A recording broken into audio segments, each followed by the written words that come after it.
श्री शिवाय नमस्तुभ्यम महाराज। जैसा कि आप सभी जानते ही हैं कि 16 मई दिन शनिवार को है वट सावित्री व्रत का बहुत ही पावन सा दिन। और महाराज आज हम सुनेंगे वट सावित्री व्रत की पावन कथा। हमारे हिंदू धर्म में वट सावित्री व्रत का बहुत अधिक महत्व माना गया है। यह व्रत मुख्य रूप से सुहागिन महिलाएं अपने पति की लंबी आयु, उत्तम स्वास्थ्य और अखंड सौभाग्य की प्राप्ति के लिए करती हैं। मान्यता है कि जिस प्रकार माता सावित्री ने अपने पति व्रत, तपस्या और अटल निष्ठा के बल पर अपने पति सत्यवान को मृत्यु के मुख से वापस खींच लाई थी, उसी प्रकार जो स्त्री श्रद्धा और विश्वास से यह व्रत करती है, उसके दाम्पत्य जीवन पर आने वाले बड़े से बड़े संकट भी दूर हो जाते हैं। महाराज धार्मिक मान्यताओं के अनुसार इस दिन व्रत रखकर विधि विधान से पूजा करने और वट सावित्री व्रत कथा सुनने से सौभाग्य में वृद्धि होती है, परिवार में सुख शांति बनी रहती है और वैवाहिक जीवन मधुर होता है। जिन घरों में पति पत्नी के बीच तनाव रहता हो, वहां भी इस व्रत के प्रभाव से प्रेम और समझ बढ़ती है। महाराज ऐसा माना जाता है कि यदि कोई स्त्री पूरे श्रद्धा भाव से केवल इस कथा को सुन भी ले तो उसे पुण्य की प्राप्ति होती है। इस कथा को सुनने से मन में सकारात्मकता आती है, परिवार पर आने वाले संकट कम होते हैं और भगवान का आशीर्वाद प्राप्त होता है। लेकिन महाराज शास्त्रों में यह भी बताया गया है कि व्रत बिना कथा के अधूरा माना जाता है।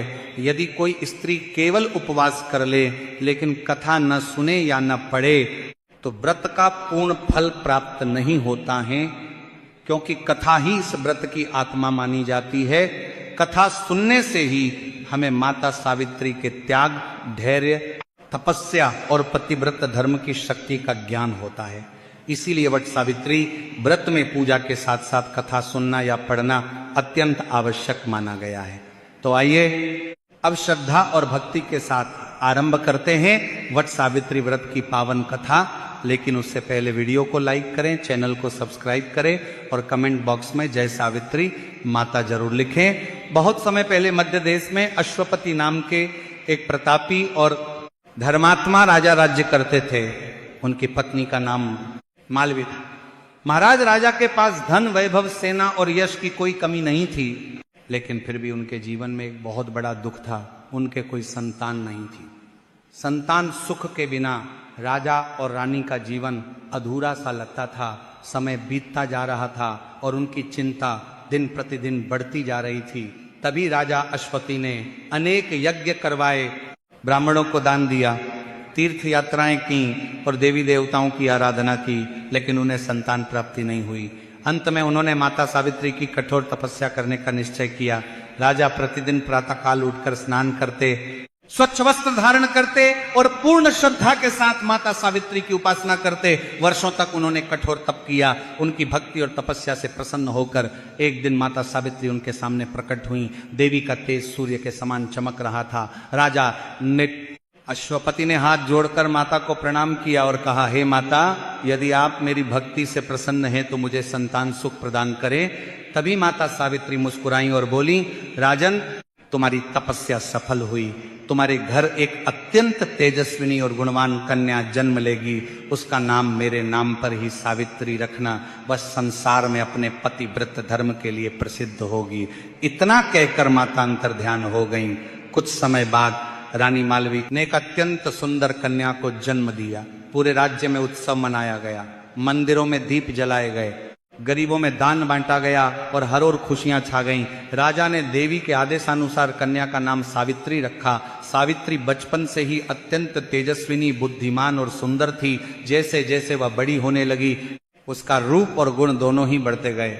उसका चेहरा चंद्रमा के समान शांत और तेज से भरा हुआ था। उसकी वाणी इतनी मधुर थी कि जो भी उससे बात करता मंत्रमुग्ध हो जाता। सावित्री केवल रूपवान ही नहीं थी, बल्कि बहुत विनम्र और धर्मपरायण भी थी। वह प्रतिदिन माता पिता के चरण स्पर्श करती, गुरुओं का सम्मान करती और गरीबों की सहायता करती थी। राजमहल में रहने के बावजूद उसके मन में कभी अहंकार नहीं आया। धीरे धीरे समय बीतने लगा और सावित्री विवाह योग्य हो गई। उसके रूप और गुणों की चर्चा दूर दूर तक फैल गई। अनेक राजकुमार उससे विवाह करना चाहते थे, लेकिन जब भी कोई उसके सामने आता तो उनके तेज और व्यक्तित्व के सामने स्वयं को छोटा महसूस करने लगता है। राजा अश्वपति अपनी पुत्री के विवाह को लेकर चिंतित रहने लगे। उन्हें समझ नहीं आ रहा था कि इतनी गुणवान कन्या के योग्य वर कहाँ मिलेगा। एक दिन उन्होंने सावित्री को अपने पास बुलाया। राजा ने प्रेम से कहा, पुत्री, तुम अब विवाह योग्य हो चुकी हो, लेकिन मुझे तुम्हारे योग्य वर नहीं मिल रहा, इसलिए तुम स्वयं ही अपने लिए योग्य वर की तलाश करो। पिता की आज्ञा पाकर सावित्री ने विनम्रता से सिर झुका दिया। कुछ दिनों बाद वह अपने मंत्रियों और सेविकाओं के साथ विभिन्न राज्यों की यात्रा पर निकल पड़ी। सावित्री अनेक आश्रमों, तीर्थों और राज्यों में गई। वह जहां भी जाती वहां के ऋषि मुनियों का आशीर्वाद लेती।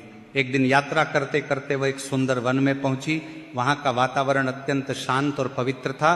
पेड़ों पर पक्षी मधुर स्वर में चहचहा रहे थे।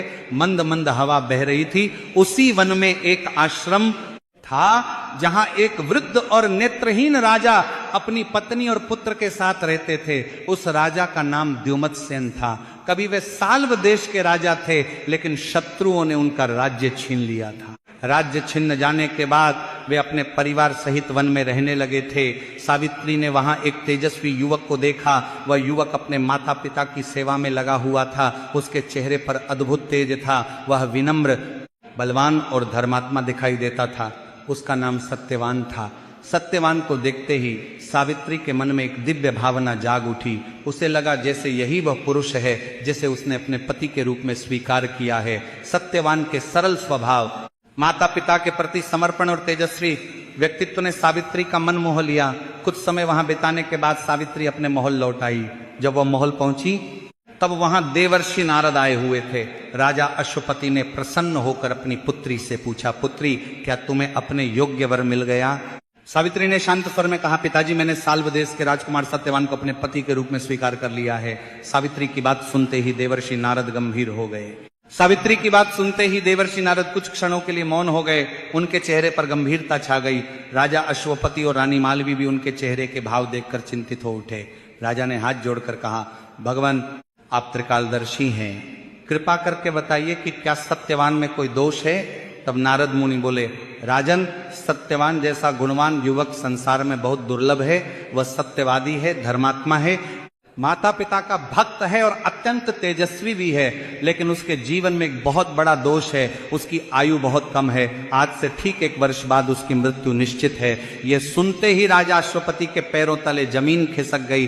रानी मालवी की आंखों से आंसू बहने लगे। पूरे राजमहल में शोक जैसा वातावरण छा गया। राजा अश्वपति तुरंत अपनी पुत्री के पास गए और प्रेम से समझाते हुए बोले, पुत्री, अभी कुछ नहीं बिगड़ा है। तुम किसी और राजकुमार को अपना पति चुन लो, मैं तुम्हें दुखी नहीं देख सकता। लेकिन सावित्री शांत रही। उसके चेहरे पर दृढ़ता साफ दिखाई दे रही थी। उसने विनम्र स्वर में कहा, पिताजी, आर्य कन्या अपने पति का वर्ण केवल एक बार करती है। जैसे दान एक बार दिया जाता है, वैसे ही पति भी केवल एक बार चुना जाता है। मैंने मन, वचन और कर्म से सत्यवान को अपना पति स्वीकार कर लिया है। अब मैं किसी और का विचार भी नहीं कर सकती। सावित्री की अटल निष्ठा देखकर नारद मुनि अत्यंत प्रसन्न हुए। उन्होंने कहा, राजन, आपकी पुत्री साधारण कन्या नहीं है। इसका नाम संसार में युगों युगों तक लिया जाएगा। इसका पतिव्रत धर्म अमर हो जाएगा। अब राजा अश्वपति के पास कोई दूसरा उपाय नहीं था। उन्होंने शुभ मुहूर्त में सावित्री और सत्यवान का विवाह बड़े धूमधाम से करवा दिया। विवाह के बाद सावित्री राजमहल का सुख छोड़कर अपने पति के साथ वन में रहने चली गई। वहां उसने अपने अंधे सास ससुर की सेवा को ही अपना सबसे बड़ा धर्म मान लिया। वह प्रतिदिन प्रातःकाल उठती, आश्रम की सफाई करती, भोजन बनाती, अपने सास ससुर की सेवा करती और फिर अपने पति के साथ जंगल के कार्यों में हाथ बंटाती।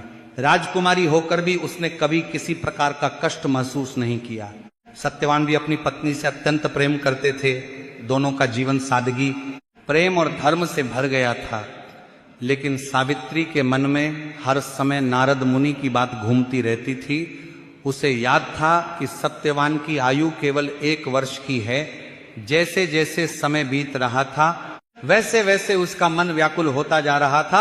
आखिर वह समय भी निकट आने लगा जिसकी भविष्यवाणी नारद मुनि ने की थी। तब सावित्री ने निश्चय किया कि वह अपने पति की रक्षा के लिए कठोर तपस्या और व्रत करेगी। उसने 3 दिन पहले से ही अन्न और जल त्याग दिया। वह दिन रात भगवान का स्मरण करने लगी। उसने वट वृक्ष की पूजा की, पितरों का तर्पण किया और अपने पति की लंबी आयु के लिए प्रार्थना करने लगी। उसकी कठोर तपस्या देखकर उसके सास ससुर चिंतित हो गए। उन्होंने कहा, पुत्री इतना कठोर व्रत मत करो, तुम्हारा शरीर कमजोर हो जाएगा। लेकिन सावित्री ने हाथ जोड़कर कहा, माताश्री पिताश्री, ये मेरे जीवन का सबसे बड़ा धर्म है। जब तक मेरे प्राण हैं मैं अपने पति की रक्षा के लिए हर संभव प्रयास करूंगी। धीरे धीरे वह अंतिम दिन भी आ पहुंचा। उस दिन प्रातःकाल सावित्री ने स्नान किया, स्वच्छ वस्त्र धारण किए और पूरे विधि विधान से भगवान की पूजा की। उसने वट वृक्ष के चारों ओर धागा बांधा और अपने पति की लंबी आयु की कामना की। लेकिन उसका मन बार बार घबरा रहा था। उसे लग रहा था जैसे कोई बड़ा संकट आने वाला है। उसी समय सत्यवान लकड़ियां काटने के लिए जंगल जाने लगे। सावित्री ने उनसे कहा, स्वामी आज मेरा मन बहुत अशांत है, मैं भी आपके साथ वन में चलना चाहती हूँ। सत्यवान मुस्कुराकर बोले, यदि तुम्हारी यही इच्छा है तो अवश्य चलो।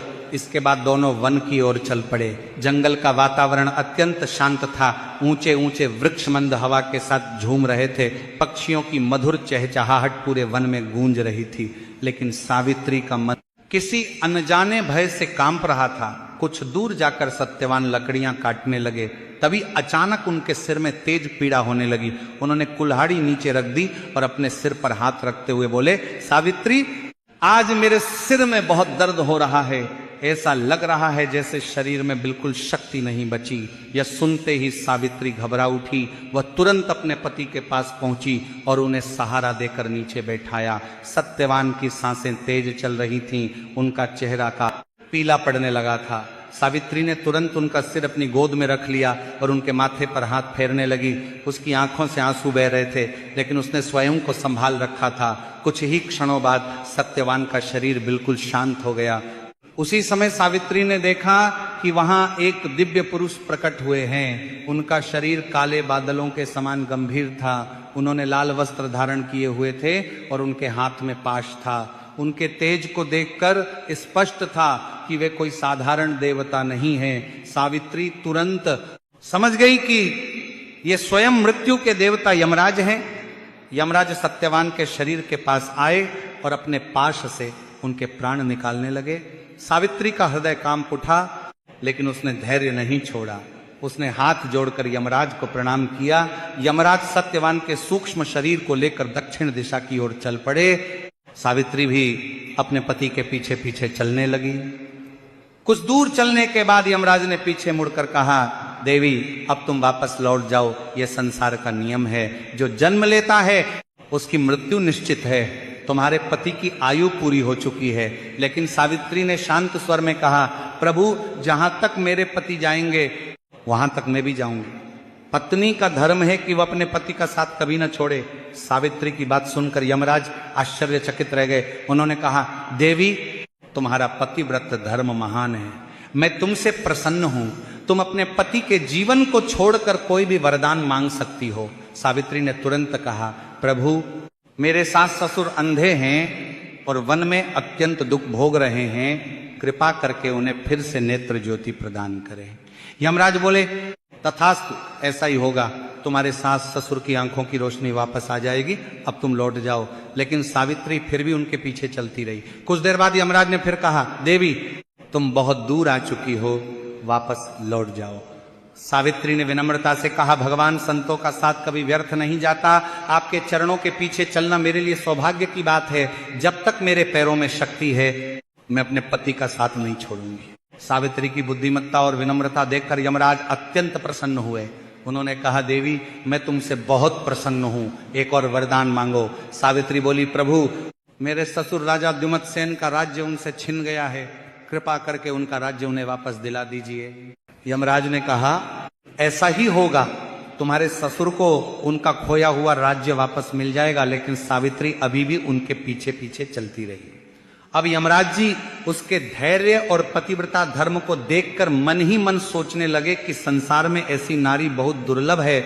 उन्होंने फिर कहा, देवी तुम महान हो, तुम्हारे समान पतिव्रता स्त्री तीनों लोकों में दुर्लभ है। मैं तुम्हें एक और वरदान देता हूं, मांगो क्या चाहती हो।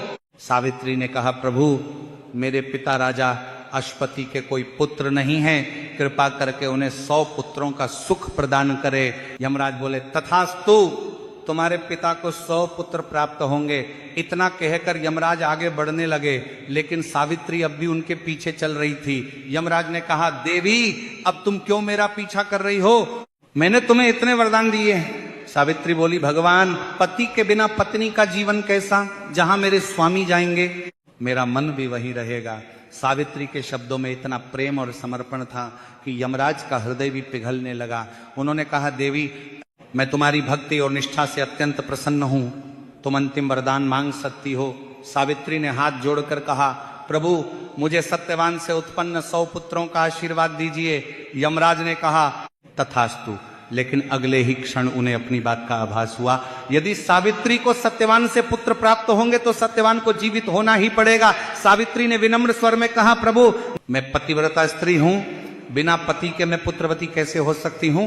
आपने मुझे 100 पुत्रों का वरदान दिया है, इसलिए अब आपको मेरे पति को जीवित करना ही होगा। सावित्री की बुद्धि, भक्ति और पतिव्रता धर्म से यमराज अत्यंत प्रसन्न हो गए।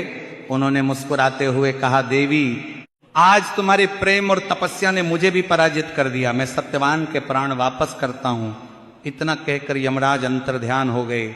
उधर जंगल में उसी वट वृक्ष के नीचे सत्यवान का शरीर पड़ा हुआ था। कुछ ही क्षणों में उनके शरीर में हलचल होने लगी और उन्होंने आंखें खोल दी। सत्यवान ने आश्चर्य से पूछा, सावित्री मुझे ऐसा लग रहा है जैसे मैं बहुत गहरी नींद से जागा हूं।